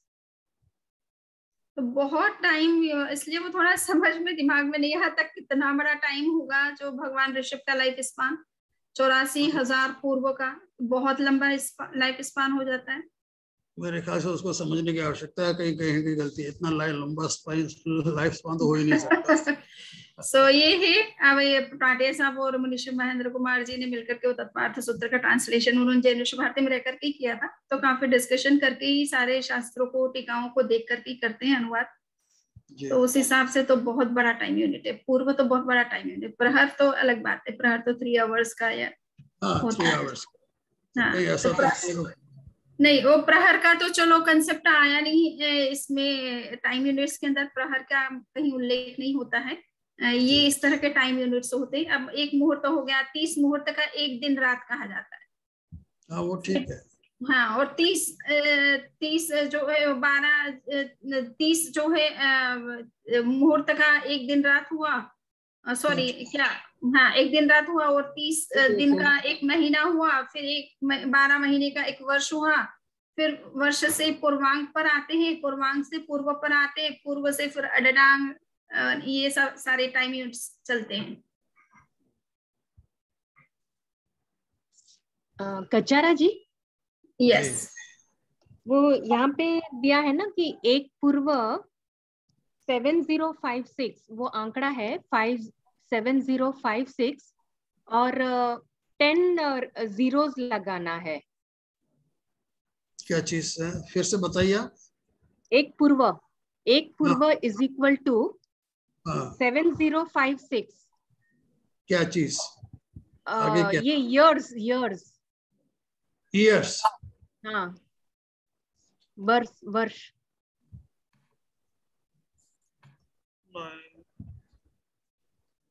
लेकिन फिर वो गणित कैसे बैठेगी? इतने वर्ष की आयु तो हो नहीं सकती।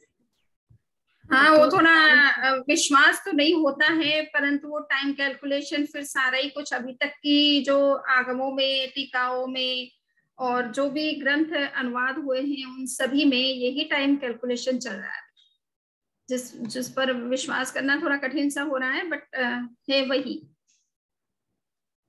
एक भगवान ऋषभदेव के जीवन के बारे में जो दूसरी बात कही जाती है कि उनकी जो हाइट थी वो 500 धनुष थी। हाँ, ऐसी मान्यता है। बिल्कुल है, वही है। हाँ, तो नहीं, मेरा कहने का अभिप्राय यह है कि उस समय तो धनुष था ही नहीं।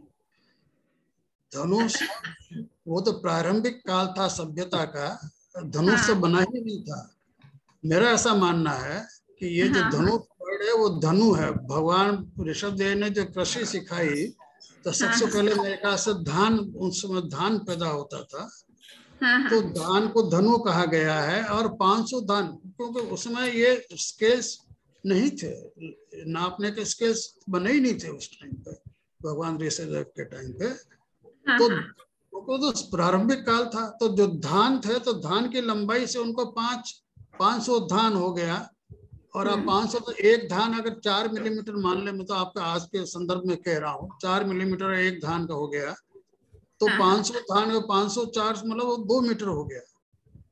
तो 500 धान के बराबर, मतलब धनुष नहीं है।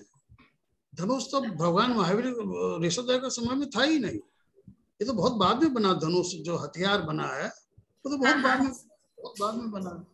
ये तो धनु वो धनु ही हो सकता है, और धनु के हिसाब से ठीक है बिल्कुल। 500 धनु का मतलब होता है, एक धनु 4 मिलीमीटर मान ले तो 2 मीटर का शरीर हुआ, तो 2 मीटर का बिल्कुल ठीक है, 2 मीटर का शरीर। हाँ, इन सब चीजों पर इन सब चीजों पर हमको विचार करना चाहिए।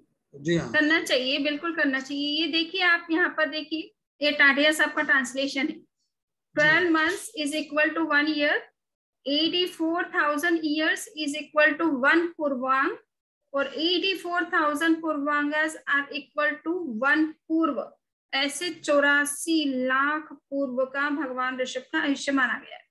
नहीं, ये पूर्व कुछ अलग अलग होगा, दोनों पूर्व का शायद अर्थ अलग हो।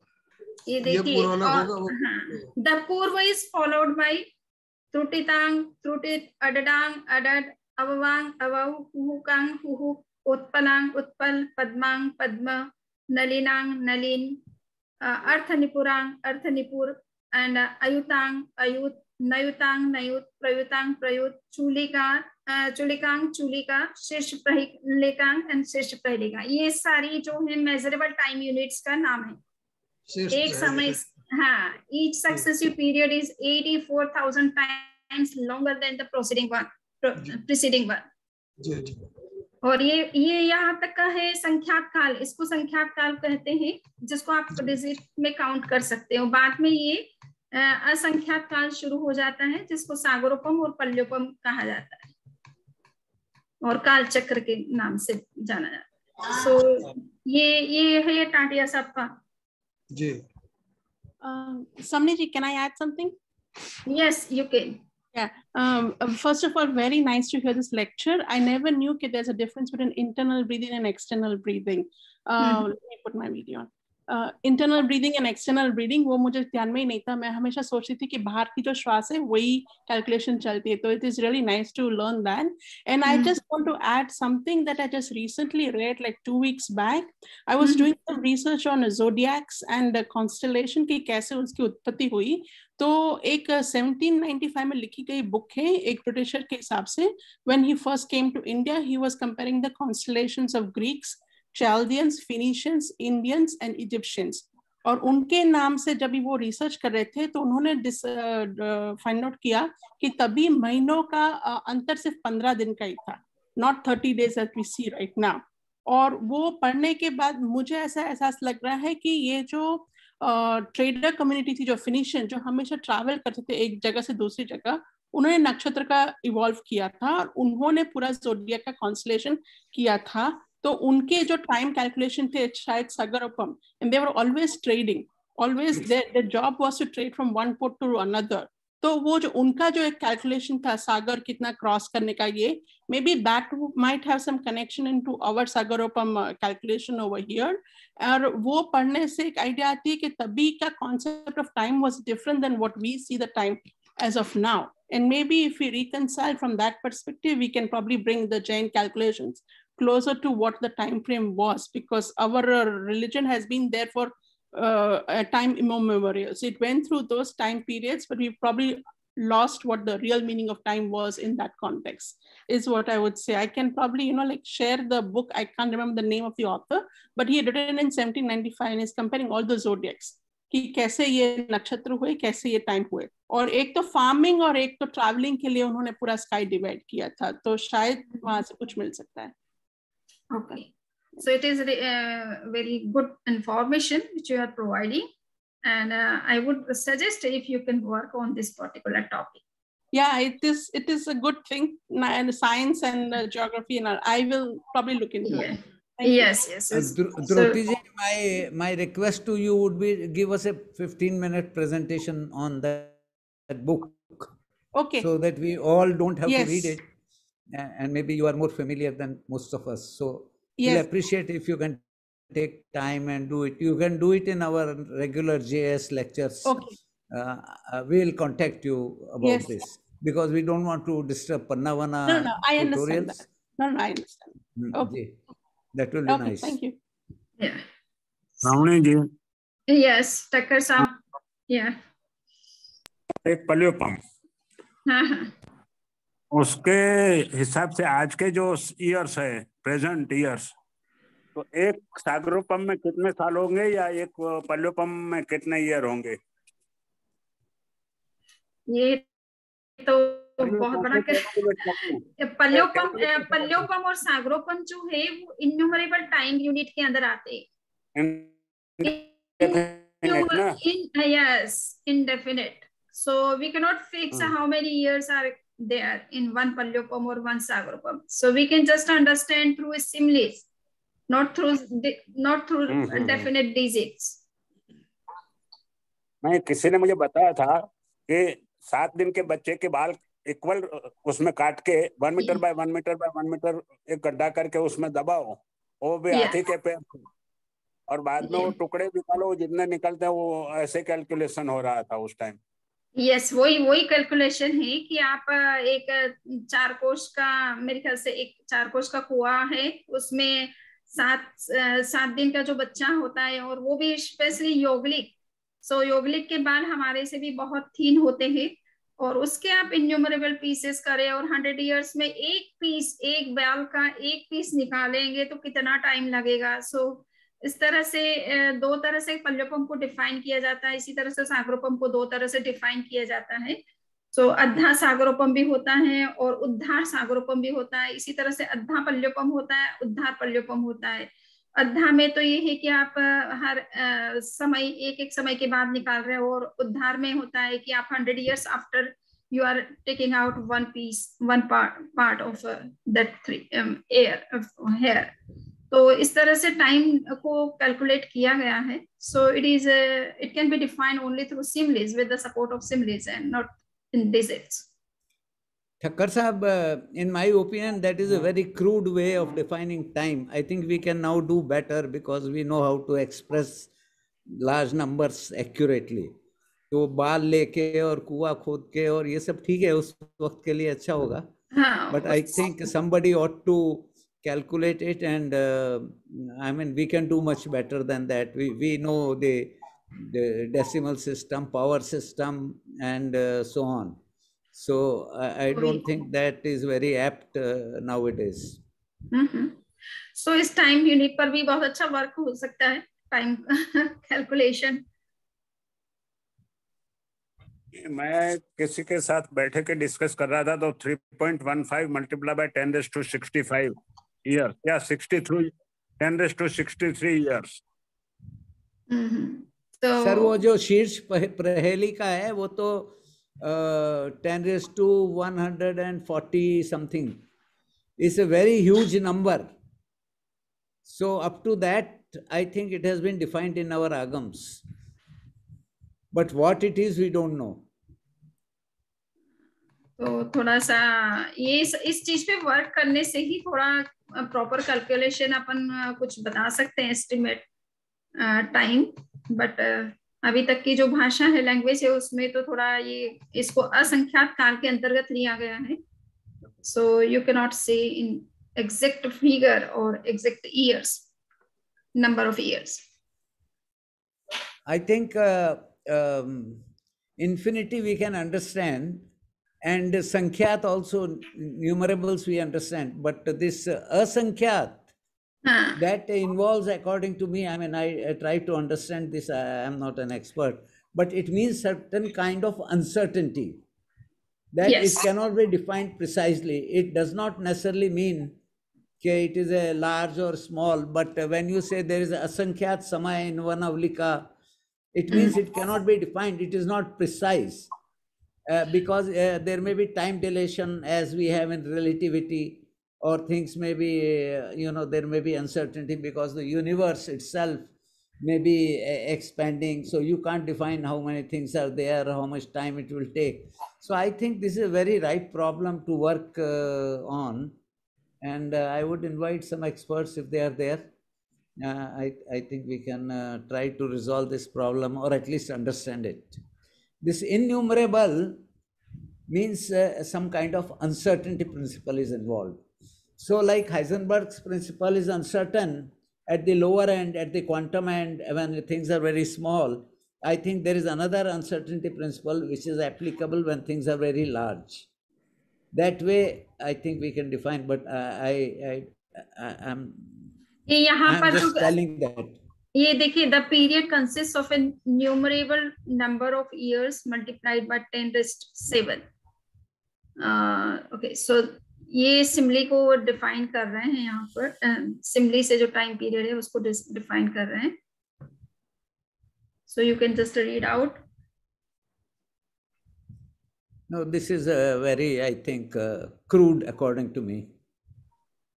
I think we have come far away from there, filling the pits and all that. We can numerically define these things much better. तो अच्छा है, ये वर्क करने का बढ़िया टॉपिक है. Each of the pit simile is converted into an ocean simile by multiplying its number of years by 10⁻15. This creates 2 categories of simile.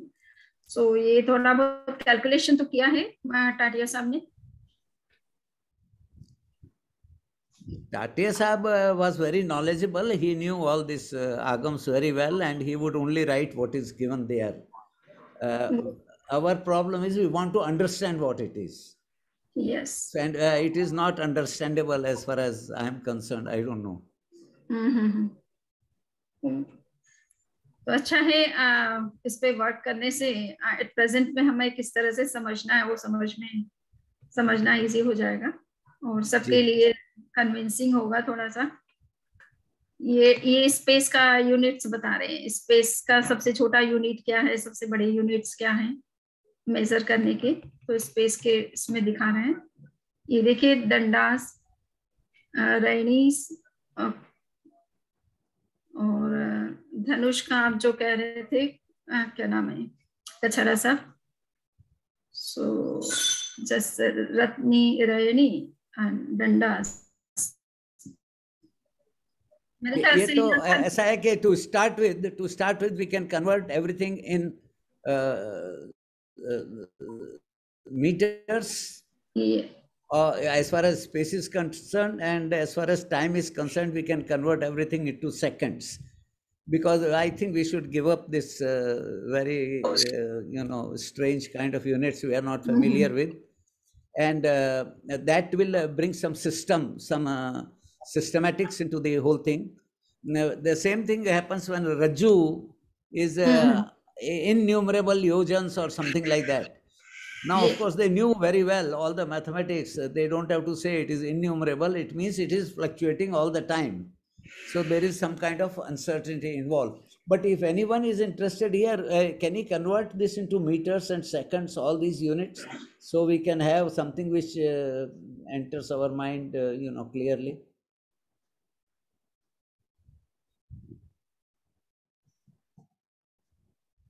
ये calculation जो भी है उसको आज की लैंग्वेज में कन्वर्ट करना बहुत ही जरूरी है ताकि आने वाली जनरेशन भी उसको समझ पाए.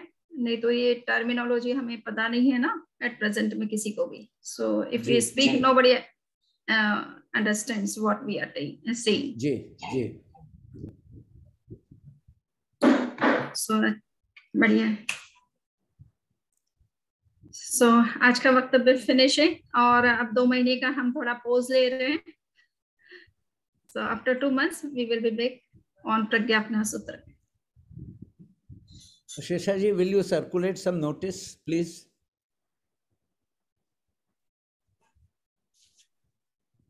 काफी अच्छी चीजें हैं और बस इन पे वर्क करने की जरूरत है. एट प्रेजेंट में जो लैंग्वेज चल रही है, साइंस की लैंग्वेज या जो समझ में आने का रैशनल जो तरीका है इन चीजों को प्रेजेंट करने का, वो हमें थोड़ा सा वर्क करने की जरूरत है. शीशा जी, आप म्यूट पे हो.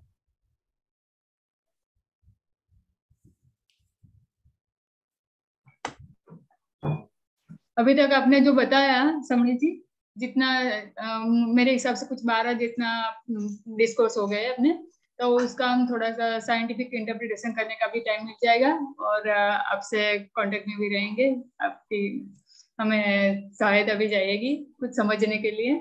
और मेरे लिए तो एक सरप्राइज ही हो गई कि आपने बोला कि मतलब अभी क्या कैसा उसको एक्सप्लेन करूँ कि 2 महीने तक आप ये कोर्स को ब्रेक दे रहे हो, तो कंटिन्यूटी कैसे बनाए रखेंगे हम? कंटिन्यूटी तो जैसे अभी बनी थी वैसे ही बन जाएगी फिर वापस जब स्टार्ट करेंगे। नहीं वो तो सही है आपकी बात, देखते हैं कैसे, पर हम आपसे जुड़े, हम तो आपसे जुड़े रहेंगे। My suggestion is we should put every, people get habituated to these lectures and then they will join and call me up and so on. So आप जो है उसके समरीज बना के कुछ छोटे 15 मिनट के आप डाल दीजिए और we can discuss that. उसी को रिवाइव कर लीजिए ताकि सभी लोगों को पहले डाइजेस्ट होना चाहिए ना चीजें, और क्या उसको किस तरह से हमें हाइपोथेटिकली लेना है और वर्क करना है, उसकी प्लानिंग भी साथ में सबके दिमाग से आएगी तो ज्यादा अच्छा रहेगा ना। सही जी। तो वो समराइज करते आपके साथ कांटेक्ट में रह के आपको कुछ के मतलब इस आगे किस तरह से करना है बताते रहेंगे। तो बाकी सब लोगों को भी मैं रिक्वेस्ट करती हूँ हमसे जुड़े रहे। आगे हम ट्राई कर, हम बायोलॉजी में अशोक जैन साहब के साथ बात कर रहे हैं। अशोक जैन साहब का शायद अगर हेल्थ का इश्यू सॉर्ट आउट हो गया होगा तो वो हमारे से जुड़ेंगे और हमें साइंस और मतलब स्पिरिचुअल और साइंस बायोलॉजी के साथ साथ हमें समझाने का प्रयत्न करेंगे। तो जैन करीब 15-20 दिन के बाद ये शुरू हो सकता है, तो देखते हैं किस तरह से होता है। ठीक है भंडारी सर, आप कुछ कहना चाहोगे इस बारे में? नहीं, मैं तो ये जो एक सेशन खत्म हो गया ये बहुत ही अच्छा रहा, हमको कई चीजें सीखने को मिली। हाँ। इसलिए हम समणी जी के प्रति आप सबकी ओर से आभार प्रकट करते हैं। हाँ। पर जब तक हम इस काम को आगे नहीं बढ़ाएंगे और ऐसी भाषा में नहीं लिखेंगे जो हमारे समझ में आए इजीली, क्योंकि हम सब कंडीशन हो गए हैं आज की लैंग्वेज में, वो we talk only on seconds and minutes and so on 10 to power this and that, तो वो बहुत आवश्यक है। उसके बिना ये बहुत ही मुश्किल है इसको आगे बढ़ाना, और मुझे ऐसा लगता है कि इसमें कई गूढ़ सत्य छिपे हुए होंगे अगर हम इसको प्रॉपरली इंटरप्रेट कर पाए तो थैंक यू, बहुत बहुत आभार समणी जी आपका। आप सबको भी बहुत धन्यवाद है, और JS ऑर्गेनाइजेशन, JS को specially for arranging this lecture series on Prajnapana Sutra, and till today we have almost finished 12 lectures on Pragyapna Sutra, and still more than double number are still due, so we have to see that how we can finish the whole series. Yes, and we will get very amazing informations in the scriptures which are very beyond imagination, and sometimes the science could not explore those things still today. So we have to take all these topics as hypothesis for working scientifically. So that is the need of the time. We have to come forward and work intensively and very actively. मैं ध्रुति जी से request करूंगी कि वो हमारे से जुड़े और हमें थोड़ा सा इस काम में सहायता करते रहे। उनका इंटरेस्ट देख के मुझे भी लगता है कि वो अच्छे से हमारे साथ जुड़ सकती है। तो ध्रुति जी आपको हम रिक्वेस्ट कर रहे हैं हमारे साथ जुड़ने के लिए। Sure. Thank you so much. I would be very happy. जितना काम करेंगे साथ में उसमें और मजा आएगा। And it will be really nice. I had one last question. हमने मेडिटेशन करते हैं तो कभी कभी है ना around your forehead I see colors and lights and forms that are like formless, they just keep coming and going, so what would that be? Okay, you are asking me? Yes. Sorry, I wasn't clear. I'm sorry. Okay. आपको था question कि it means you are perceiving some colors in your aura. I'm perceiving colors of my aura. Okay. Yes.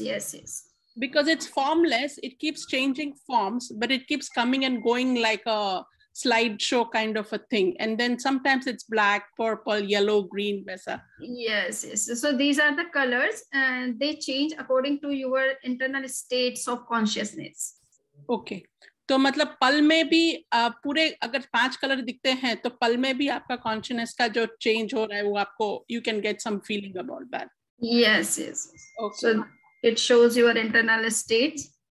So sometimes we are in very positive state, then positive colors appear in our aura, and sometimes we are in negative state, then negative colors appear in our aura. अच्छा. So it happens. अच्छा. Thank you so much. मैं तो आपके 2 ही lecture सुनी, very lately I joined, but I look forward to जब भी आप शुरू करेंगे वापस. Okay, thank you. Thank you. Thank you for coming and joining. No. Our punya. Now you have to work on time unit. Okay. Okay. I have got a project now, so I will. This can be a very great project and very time-taking project, but you have to do. No, I have the time, so I'll put the time to good use and hopefully at least do some comparative study on the book that I read. That would be a way to start. Thank you. Okay. Yeah. शेषा जी एक lecture रख दीजिए द्रुति राठी का. हाँ, द्रुति जी को मैंने actually personal में message भेजा था पर शायद उन्होंने पढ़ा नहीं. मुझे उनकी कांटेक्ट आईडी और कांटेक्ट नंबर चाहिए. तो द्रुति जी आप एक काम कीजिए, मेरा नंबर मैं आपको मैसेज कर रही हूँ वापिस, तो आप उसके ऊपर आपका कांटेक्ट जो भी. नहीं, I have got it, I will give it to you. Okay. हाँ, आप द्रुति जी से बता रहे थे तब मैंने सुना था, तो मैंने उनको पर्सनल में मैसेज डाला है चैट पे.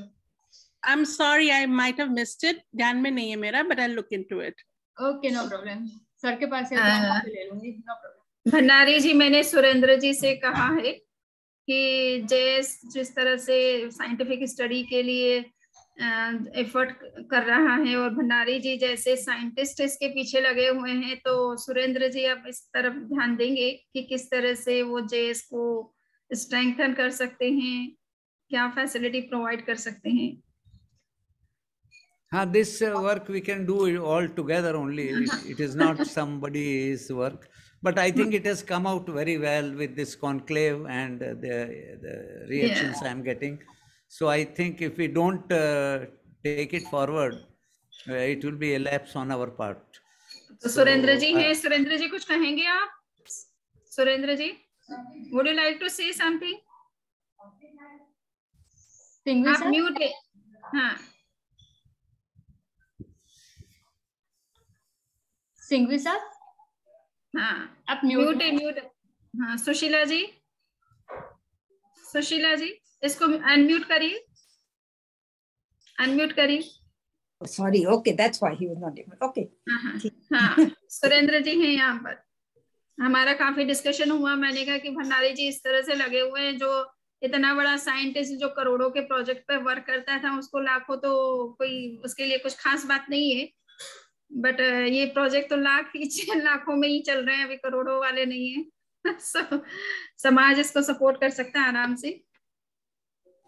कमला जी के साथ भी कुछ कॉरेस्पॉन्डेंस हुई थी मेरी. Let us see if she can think about doing some activity. Singhvi जी से सुनिए. सिंघवी जी बहुत एक्टिव है. वो अभी हम लोग स्टडी कर रहे हैं. मैंने भाई साहब को आपने भेजा, वो भी शायद पढ़ रहे होंगे, तो उनसे मेरी अभी बात नहीं हुई. उसके बाद अभी करूंगी मैं इस वीक में. There is no hurry. ये बहुत अच्छा है कि आप ज्वाइन कर रही हैं, तो it is a big encouragement for us. ये मेरे को तो एक तरह से मेरे लिए तो पूरा नया ही है सब कुछ, और बहुत ही इंटरेस्टिंग लग रहा है मुझे. तो I really getting very benefit of it, you know, कि धर्म क्या है और साइंस क्या है. मैं तो ये हमने वो दो प्रोसीडिंग्स प्रिंट की है और एक का अंडर प्रिंटिंग है. उस पे किसी के रिएक्शन नहीं मिले मेरे को. तो if you have any reactions और comments to improve upon it, I hope you all got that. Yes. The first issue and the second one is on Loka, and the third one is coming on Gyan Mimamsa. तो वो अभी it is under preparation. So I think we are producing authentic material on these various concepts, so that any confusion is there, it can be removed. So please send me any comments you have. Surendra जी को भेजा कि नहीं आपने दोनों proceedings? I got one proceeding. He says I'll send you the other one also. Okay. One that was ITT Bombay. Yes, IIT Mumbai, वो आपने book भेजी है ना, IIT मुंबई वाली कॉन्फ्रेंस की बुक? Right. जी नहीं एक हम proceedings of the Jain Academy of Scholars. If you haven't got it, I'll send it tomorrow. Yeah, please do send. He said he didn't get it. Yes, that is very interesting because that has research papers by various experts. Okay. Shesha ji, shall we close now? Singhvi जी को सुन लीजिए, भंडारी जी सिंघवी जी को सुन लीजिए. हाँ, sure. When are you coming to visit us? आप कब आ रहे हैं यहाँ पे, पूछ रहे हैं. I'll be there in July, first week or second week of July. अभी तो मैं इंडिया में हूँ, and I hope to meet you sometimes. Yes. I'll be in San Francisco mostly, but a small travel here and there. So I hope to meet you. Okay. You hope so. How's Indira Gandhi? Indira Gandhi. Who Indira Gandhi? आपकी wife? Indira is my wife's name. Right. वो पूछ रही कैसी? दो prime minister Narendra Modi और इंदिरा गांधी, दो एक जगह दो. नाम से क्या होता है सर? काम से होता है. काम तो होता है. I published a book. Autobiography publish की थी. अच्छा, हाँ आपने बताया था मुझे. Right. हाँ आपने बताया. आप आइए तो देंगे हम आपको. Yeah. We will send to you when you are in San Francisco. We'll mail it to you. Ji, surely. Okay. और चलिए, बहुत अच्छा लगा. So when will next program? ये वैसे हर गुरुवार को थर्सडे को लेक्चर रखते हैं, पर हमने कहा कि अभी 2 महीने हम हो सकता है इधर उधर थोड़ा ट्रेवलिंग में रहेंगे, तो 2 महीने पोज करते हैं, उसके बाद फिर स्टार्ट कर सकते हैं. तो अब जो भी लेक्चर का रहे, सूचनाएं कुछ भी बीच में होते हैं, तो आप सुरेंद्र जी को भेजते रहें ताकि वो अटेंड कर सकते हैं. जी, श्योरली. आपका ईमेल आईडी जो है वो इनको अवेलेबल करवा दें. नहीं है, मेरे पास है सब. I am in touch with him. Okay. तो अपना जो भी एकेडमी का प्रोग्राम जाता है ना, अपना मंथली या वीकली जो भी, तो वो चला जाए. जी. Shesha ji, can we come to Jain academy of scholars और science and spiritual research institute Ahmedabad की ओर से मैं आपका बहुत बहुत धन्यवाद करती हूँ, और हम आशा करते हैं कि हम बहुत जल्द ही वापिस ये सीरीज को शुरू करें. ये गैप तो पता नहीं कैसे हम फिल कर पाएंगे, पर एनीवे, और मैं आपको आज का मंगल आशीष के लिए रिक्वेस्ट करती हूँ. चत्तारि मंगलम अर्हंता मंगलम सिद्धा मंगलम साहु मंगलम केवली प्रनत्तो धम्मो मंगलम. चत्तारि लघुत्तमा अर्हंता लघुत्तमा सिद्धा लघुत्तमा साहु लघुत्तमा केवली प्रनत्तो धम्मो लघुत्तमो. चत्तारि शरणं पवज्जामि अर्हन्ते शरणं पवज्जामि सिद्धे शरणं पवज्जामि साहु शरणं पवज्जामि केवली प्रनत्तं धम्मं शरणं पवज्जामि.